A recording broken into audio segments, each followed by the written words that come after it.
ఓం శ్రీ సాయిరామ్. భగవాన్ శ్రీ సత్యసాయిబాబు గారు చెప్పినటువంటి ఒక అద్భుతమైనటువంటి సూక్తి. పాము నోట పడ్డ కప్ప పురుగులు తినడానికి ప్రయత్నిస్తుంది. అంటే ఒక పాము కప్పను పట్టిందండి, అంటే సగభాగం పట్టింది, వెనక నుంచి మిరుగుతుంది. కప్పకి పాము మిరుగుతున్నట్టుగా తెలిసిపోయింది. ఈలోగా ఒక పురుగు కప్ప నోటి ముందు నుంచి వచ్చింది.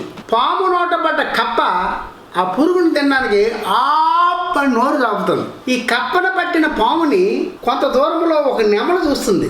ఈ కప్పను మింగిన తర్వాత ఈ పాముని నేను మింగుతానని చెప్పి అక్కడ నెమలు చూస్తుంది. మరికొంత దూరంలో ఒక వేటగాడు నెమలి పొరాకున ఉన్నప్పుడు ఆ నెమలిని చంపడానికి వాడు చూస్తున్నాడు. అంటే ఈ పురుగులు తినడానికి కప్ప, కప్పలు తినడానికి పాము, పాములు తినడానికి నెమలి, ఈ నెమలి తినడానికి వేటగాడు అక్కడ గురి చూస్తున్నాడు. అంటే లోకములో ఒకరినొకరు మృంగడానికే ప్రయత్నిస్తున్నారు, కానీ కాలము తమను మృంగుతున్నదని ఎవరు తెలుసుకోవడం లేదు. కాలయముడు మన యొక్క ఆయుష్ని మింగివేస్తున్నాడు. కనుక ఈ దేహం ఉన్నప్పుడే ప్రతి మానవుడు నేను ఎవరిని, ఎక్కడి నుంచి వచ్చాను, ఎక్కడికి వచ్చాను, ఏం చేస్తున్నాను, ఏం చేయాలి, ఎక్కడికి వెళ్ళాలి, ఎలా వెళ్ళాలంటే ప్రతి ఒక్కడు కూడా ఈ ఆధ్యాత్మిక మార్గం ద్వారా మనం ప్రయాణం చేయాలని భగవాన్ శ్రీ సత్యసాయిబాబా గారు చెప్తున్నారు. ఓం శ్రీ సాయిరామ్.